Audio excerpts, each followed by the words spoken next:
Question number 3 में बच्चों का है, इसमें लिखा है नीचे दी हुई दो अभिधारणाओं पर विचार कीजिए। ये आपको स्क्रीन पर भी दिख रही होंगी। इसमें लिखा है दो भिन्न बिंदुओं ए और बी दिए रहने पर एक तीसरा बिंदु सी ऐसा विद्यमान है और जो ए और बी के बीच स्थित होता है। फिर सेकंड नंबर में आपको दे रखा है यहाँ कम से कम ऐसे 3 बिंदु विद्यमान है कि वे एक रेखा पर स्थित नहीं है। क्या इन अभिधारणाओं में कोई अपरिभाषित शब्द है? क्या ये अभिधारणाएं अविरोधी हैं? क्या ये यूक्लिड की अभिधारणाओं से प्राप्त होती हैं? स्पष्ट कीजिए। तो सबसे पहले हम ये देख लेते हैं कि इनमें कोई अपरिभाषित शब्द है या नहीं है। तो हम यहाँ पे देखेंगे, ऑलरेडी मैंने यहाँ पे लिख दिया कि ऐसे अनेक अपरिभाषित शब्द हैं जिनकी जानकारी छात्र को होनी चाहिए। अभी आप आगे समझ जाएंगे कि कैसे कौन कौन से शब्द हैं जो अपरिभाषित हैं, ठीक है, जिनकी जानकारी आप लोगों को होनी चाहिए। ये संगत होते हैं क्योंकि इनमें दो अलग अलग स्थितियों का अध्ययन किया जाता है। अब जैसे इसमें फर्स्ट नंबर दे रखा है, ठीक है, तो जैसे इसमें एक चीज़ आपसे पूछिए कि क्या इसमें अपरिभाषित शब्द है, तो उसके लिए आपने लिख दिया कि ऐसे अनेक अपरिभाषित शब्द हैं। तो इसमें फर्स्ट नंबर जो आपको दे रखा है वो कहा है कि दो भिन्न बिंदुओं ए और बी दिए रहने पर एक तीसरा बिंदु सी विद्यमान है। तो इसके लिए हमने ले लिया कि यहाँ मान लिया, माना कोई रेखाखंड,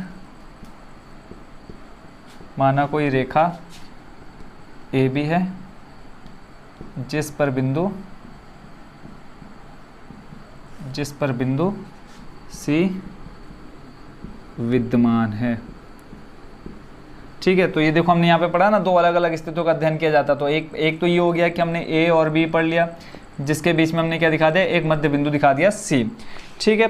अब ऐसे ही दूसरा आपको दे रखा है, यहाँ कम से कम ऐसे 3 बिंदु हैं। सेकेंड नंबर आपको दे रखा है यहाँ ऐसे कम से कम 3 ऐसे बिंदु हैं, 3 ऐसे बिंदु हैं जो क्या है, एक ही रेखा पर स्थित नहीं है। तो मान लिया, फिर ये इसके लिए माना ए बी एक रेखा है, ए बी एक रेखा है, ठीक है, हमने मान लिया ये ए और बी एक रेखा है।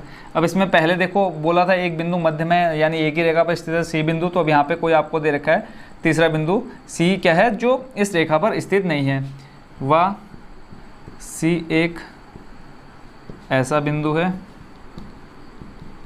ऐसा बिंदु है जो रेखाखंड, जो रेखा या रेखाखंड जो रेखा ए बी पर स्थित नहीं है,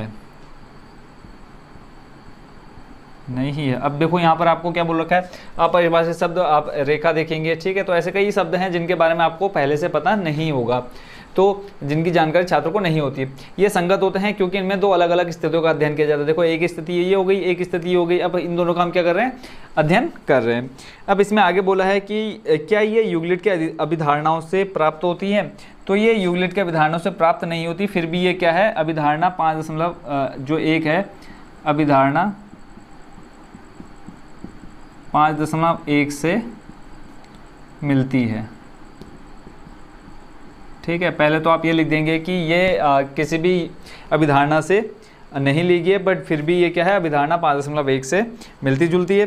तो यही आपको बताना था इसमें कि कोई अपरिभाषित शब्द है या नहीं है, वो हमने पहले ही लिख दिया था। फिर उसके बाद हमने दोनों स्थितियों को देखा और समझा, फिर उसके बाद हमने लिख दिया कि अभिधारणा ये 5.1 से मिलती है। तो इसी के साथ आपका क्वेश्चन नंबर 3 हो गया कम।